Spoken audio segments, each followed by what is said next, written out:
Bismillahirrahmanirrahim.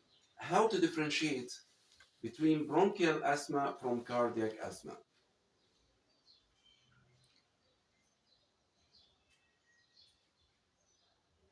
As we know, cardiac asthma is the clinical manifestations of paroxysmal nocturnal dyspnea, which occurs secondary to intra-alveolar edema and left ventricular dysfunction. And this intra-alveolar edema causes congestion of the bronchial mucosa, which leads to asthmatic attack. The typical attack of dyspnea of cardiac asthma occurs at 1 or 2 o'clock in the morning, awakening the patient after 2 to 4 hours of sound sleep. Shortness of breath, shortness of breath, wheezing, and a sense of weight on the chest forces the patient to sit up in the bed.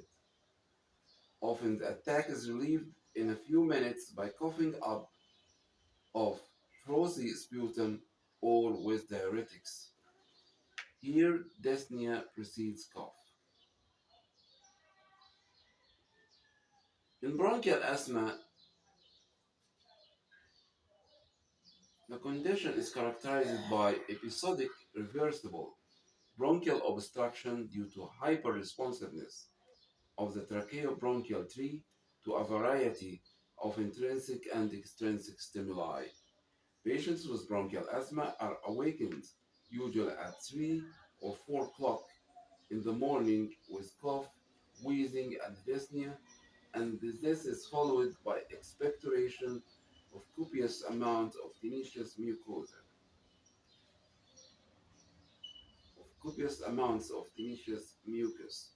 Here, the cough precedes dyspnea, and this attack relieved by parenteral or inhaled bronchodilators.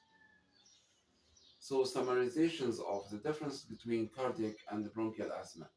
In cardiac asthma, the condition occurs around midnight, but that of bronchial asthma occurs usually in the early morning hours. And in cardiac asthma, the dyspnea precedes the cough, but in bronchial asthma, cough precedes dyspnea, and in cardiac asthma, the condition usually relieved with diuretics and the cardiac medications, but in the condition in bronchial asthma is relieved with bronchodilators.